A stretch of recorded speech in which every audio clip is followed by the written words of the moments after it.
Grandma, what's wrong? Does your stomach hurt? Jennifer, noticing something was amiss and still in her pajamas, rushed over. Tears welled up in her big eyes. I've worried her. It's okay, I'm fine.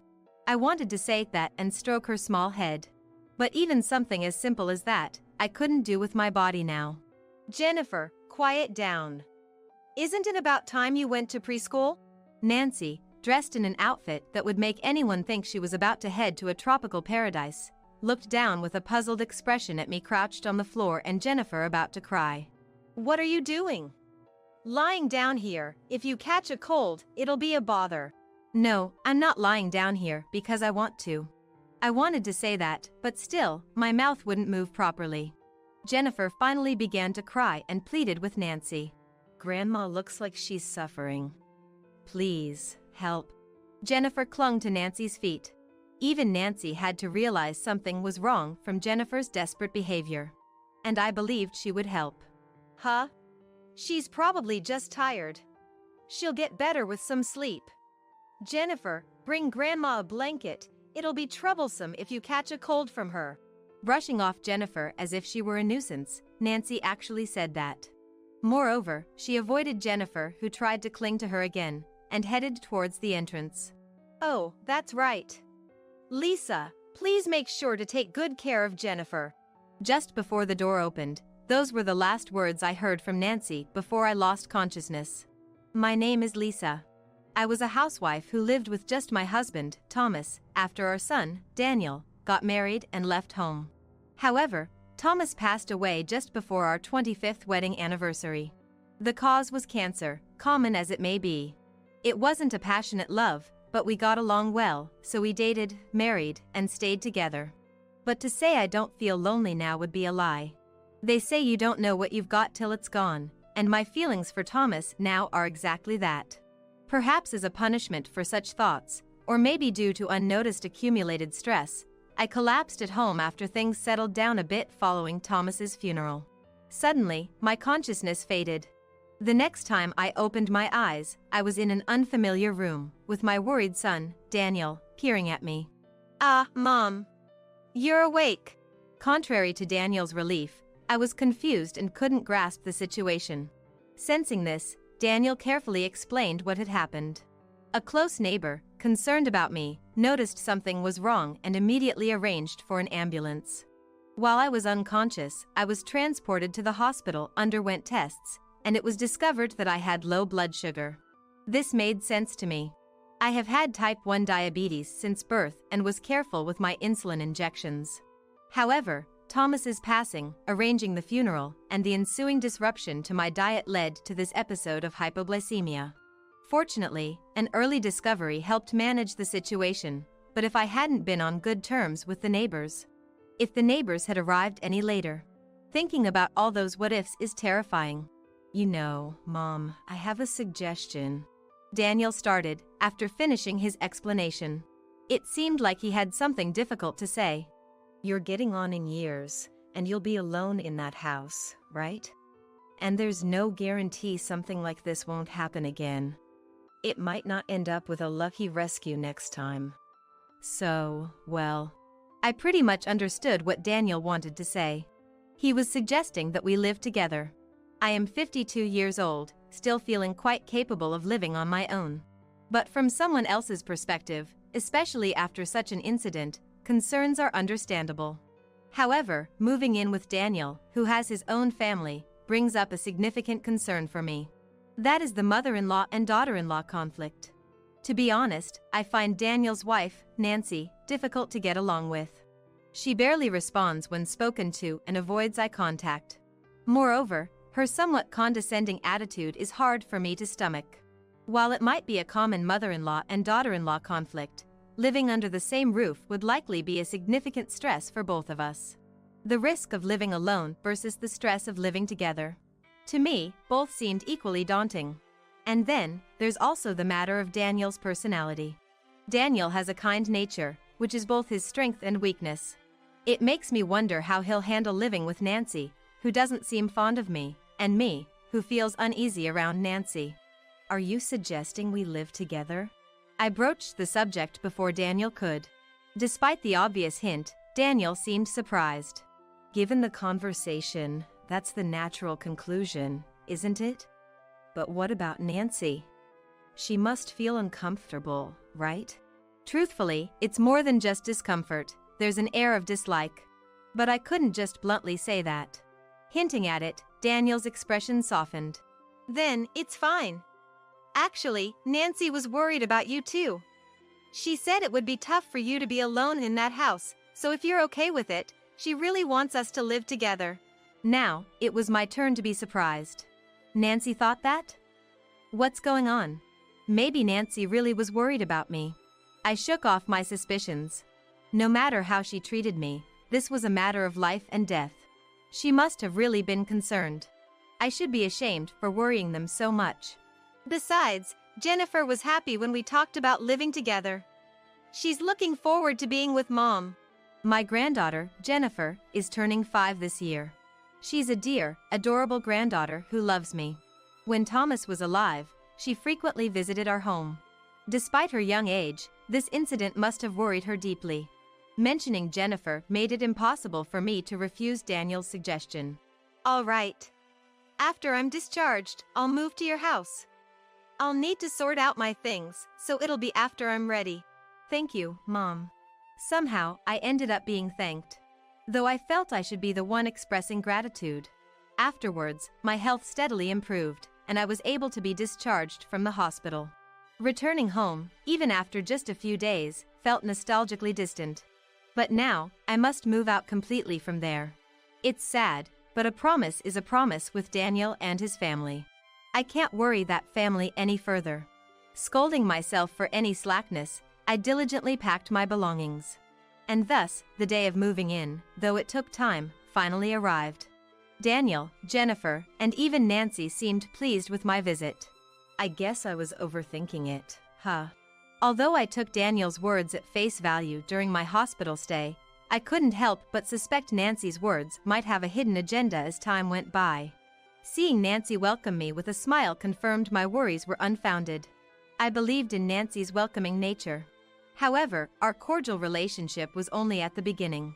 Gradually, Nancy showed her true colors, and our relationship began to fray. Did you finish cleaning? If so, can you take care of that area next? Nancy, lounging on the living room sofa, issuing commands. She didn't take her eyes off her mobile phone, possibly texting a friend. Despite her irritating attitude, as someone living under their roof and having caused worry and inconvenience due to my condition, I felt indebted. Holding back what I wanted to say, I focused on the housework. Daniel had mentioned that Nancy was a housewife. However, she seldom did any housework, and meals were always simple. Cleaning was done only when she felt like it, with Daniel and Jennifer taking on most of the chores. Worse yet, her attitude deteriorated further since I moved in. Mom, she never did much before, but since Grandma came, she does even less. Jennifer's sad expression as she told me this is unforgettable. I wondered if my coming was a mistake, but Jennifer herself dispelled such thoughts. But, I'm not lonely anymore since Grandma came. Dad is always at work, and I was always alone at home. The meals weren't tasty. It's a secret because it would upset Dad, but I was really lonely. But now that Grandma is here and helps out, I'm not lonely anymore. Thank you, Grandma. Jennifer told me this with a bright smile. Hearing that, regardless of Nancy, I felt motivated to do my best for Jennifer's sake. No matter how much Nancy might harass me, I diligently did the housework. Fortunately, with the savings from the insurance Thomas left behind, I could buy groceries and cook meals. Despite Nancy's harsh critique such as, "This food doesn't suit my taste," the food was well received by Jennifer and Daniel, so it wasn't a problem. Daniel, whose reaction I hadn't much hoped for, didn't say anything about the situation. He's inherently kind-hearted. Even when he saw me being harassed by Nancy, he would only mutter a small word of caution with a troubled look. Encouraged by Daniel's passive response, Nancy's behavior worsened. Initially, it was just giving orders for cleaning and laundry, but eventually, she left all care of Jennifer to me, doing nothing herself. Her days out with friends increased from a few times a week to nearly every day, coming home only for meals, showers, and sleep. Her return times varied, sometimes during dinner with Jennifer and me. Even then, Nancy expected dinner to be ready immediately, forcing me to stop preparing our meal. For Jennifer's upbringing, I subtly suggested keeping dinner times consistent. However, I'm letting you live in a house that was meant for 3. Lisa should just stay quiet and take care of the house. she responded. Moreover, Such unappealing food. Can't you make something that looks more appealing? she complained and, to top it off, added condiments to her food out of spite, saying, See, bad food is bad no matter what. leaving most of it and returning to her room. I felt terrible for Jennifer, who was concerned for me, but even that began to mentally wear me down. Amidst such stressful days, a certain illness struck me again. Oh, that's strange. It was the morning when I saw Daniel off to work, thinking of getting Jennifer ready for preschool next. Suddenly, I couldn't muster any strength. Despite having breakfast with the family while enduring Nancy's snide remarks just a moment ago, hunger pangs struck me. Moreover, I shivered uncontrollably despite not being cold. Ah, that's right. In my confused thoughts, I remembered neglecting my insulin injections recently due to being overwhelmed with household chores. Despite my panic, my body collapsed on the spot. Grandma, what's wrong? Does your stomach hurt? Jennifer, noticing something was amiss and still in her pajamas, rushed over. Tears welling up in her big eyes. Ah, I've worried her. It's okay, I'm fine. I wanted to say that and stroke her small head. But even something as simple as that, I couldn't manage with my current state. Jennifer, quiet down. Isn't it about time you went to preschool? Nancy, dressed as if she was about to head to a tropical destination, looked down with a puzzled expression at me crouched on the floor and Jennifer about to cry. What are you doing, Lisa?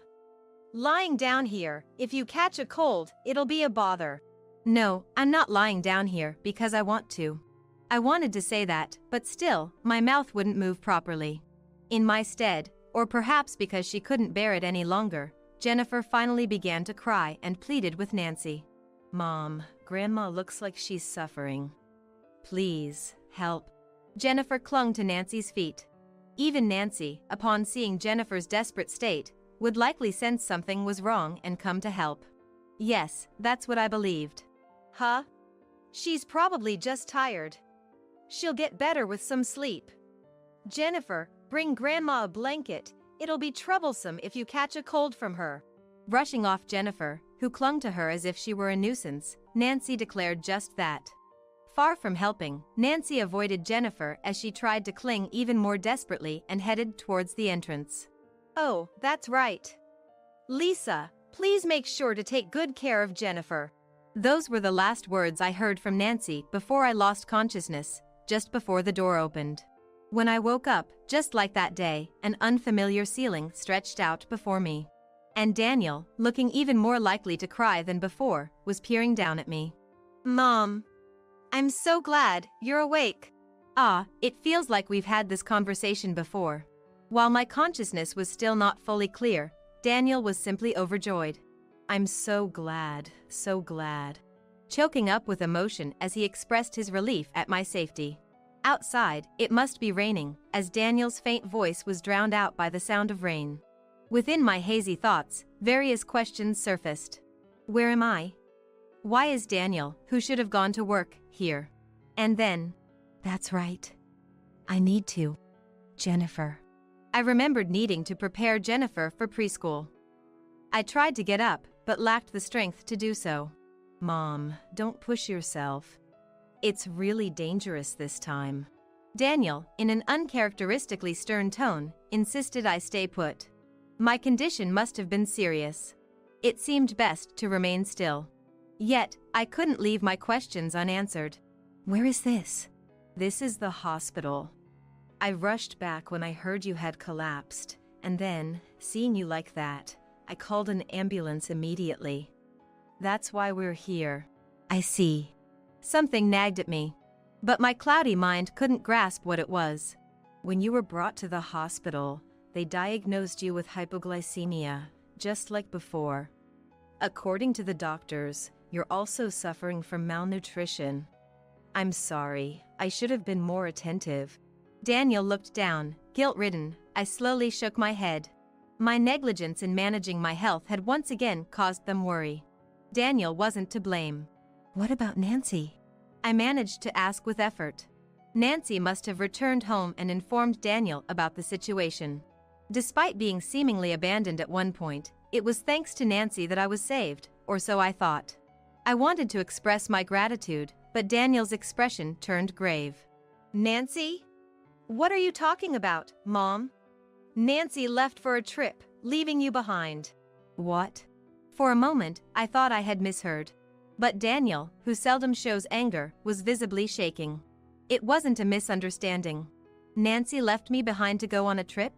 The source of my earlier discomfort was finally clear.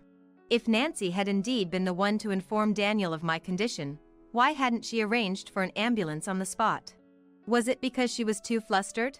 No, after contacting Daniel, she could have easily made the arrangements. Was it because she was running late for her flight? Frankly, given Nancy's character and her previous behavior, it makes more sense that she wouldn't come back at all. So, how did Daniel find out about my condition and come home? Who informed Daniel? Hey, is Jennifer going to preschool? The image of Jennifer, crying just before I lost consciousness, came to mind. Until now, I had been too overwhelmed to notice her absence, but that dear Jennifer wasn't here. A chilling fear ran down my spine. Was she at home alone? That seemed unlikely. Then, had she safely made it to preschool? Yes, that must be it, without a doubt. I hope that's the case. I hoped so desperately that was the case. But Daniel, with a pained expression, remained silent. Jennifer is at preschool, right? Jennifer came to my office by herself to tell me about Mom's condition. Overwhelmed by my questioning, Daniel spoke in a voice trying to suppress his anger. It was as if I had been struck by a physical blow. The company where Daniel works is a 30-minute bike ride away. But that's strictly in the case of adults. For a 5-year-old child, especially one in distress, it would take much longer. And there was a real risk she could have gotten lost. Daniel continued. She came all by herself, without an umbrella, in the rain. Where is Jennifer now? She's safe, right? Right? Pressing for answers, Daniel could only clench his lips in frustration. Signaling the worst had not occurred but was still a grave concern. Jennifer developed a high fever and was admitted here along with Mom. She's in the pediatric ward now. I see. I felt relieved that the worst had not happened. However, given the circumstances, it wouldn't have been surprising if that were the case, and given Daniel's condition, there might still be a risk of a sudden change in the situation. It's probably a situation where making assumptions is not allowed. Mom, I'm sorry. It's my inadequacy that has led to both you and Jennifer facing such danger. Daniel's shoulders began to tremble again. I was at a loss for words. Daniel's anger was directed not at us, but at Nancy, who pursued her own pleasures without regard for others. Had I been the only victim, I could have managed to minimize the impact of her actions on me. Yet, this incident has made it impossible to say that anymore. Even her own daughter could have been in a life-threatening condition. I never intended to defend Nancy from the start, but this incident has completely eliminated any possibility of doing so.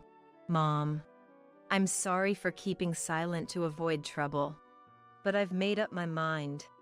It might upset Jennifer, but... Daniel's face was expressionless, yet filled with a palpable sense of anger. A week passed. I was discharged and waited at Daniel's house for the day that would eventually come.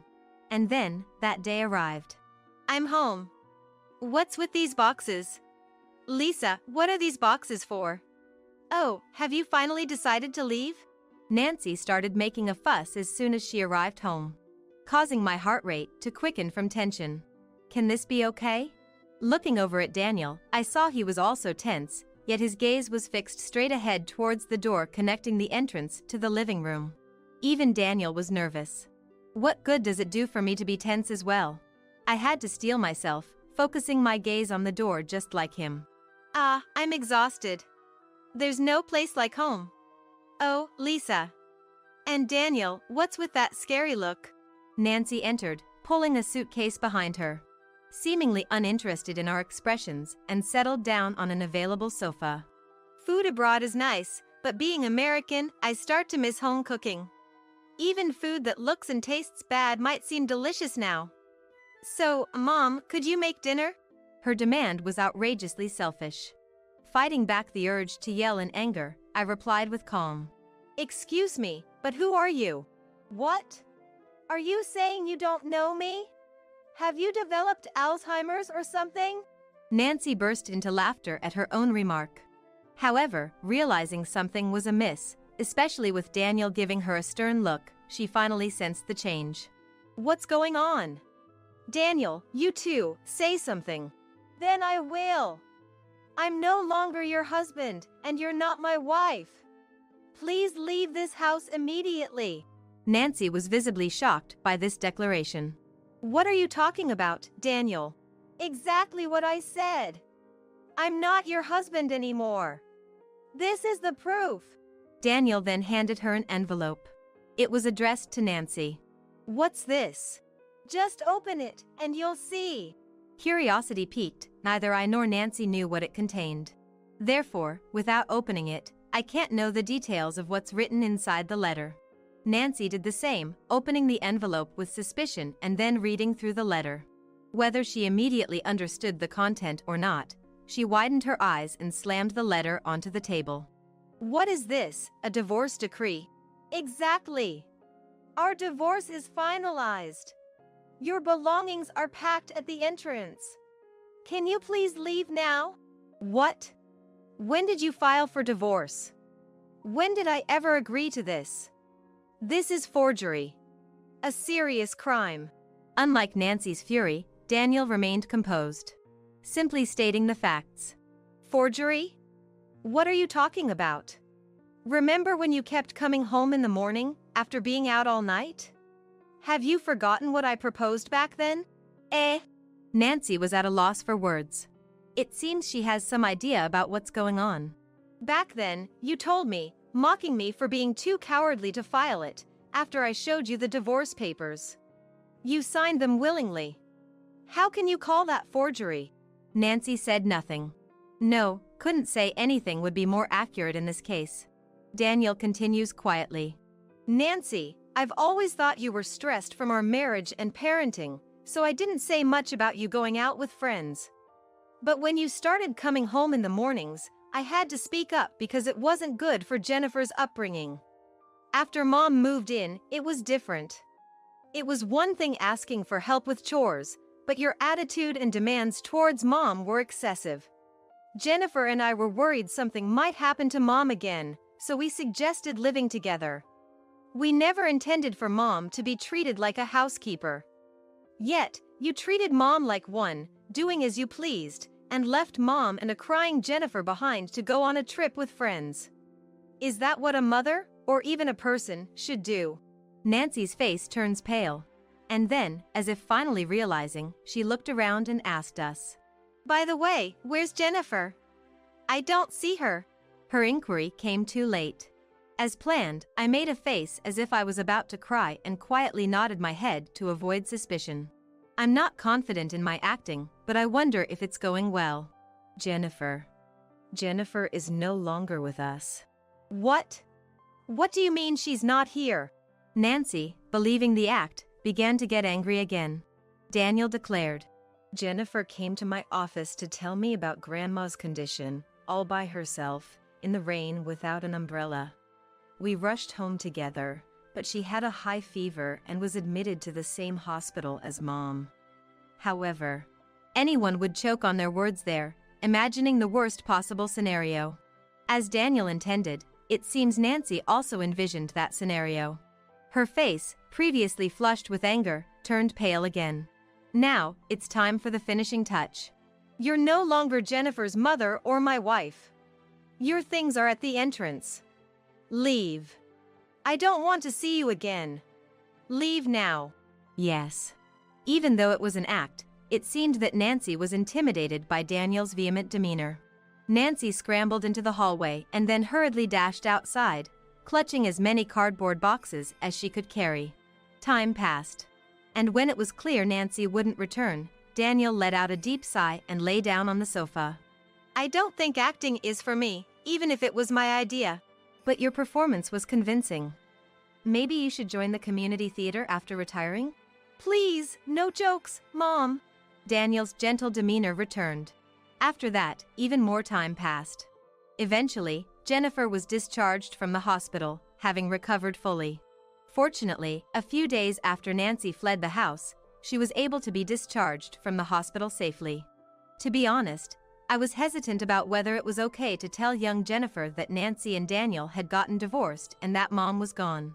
However, hiding the truth wasn't an option, and it was shared with Jennifer, prepared for her possible hurt. It's sad Mom's not here, but I'm not lonely because Grandma is with me. Jennifer's statement didn't seem forced. Perhaps she had her own thoughts about Nancy. What became of Nancy afterward remains unknown. It seems her agreement to live together was motivated not just by wanting someone to handle household chores but also by eyeing my savings.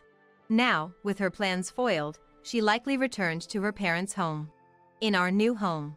In a corner of the living room, where the family gathers, a single painting was hung. It was a picture of Jennifer's future dream, diligently drawn at preschool. When I grow up, I want to be a nurse and help lots of people like Grandma. Jennifer's face, radiant like the nurse in her drawing, made me hope fervently that her kind dream would come true.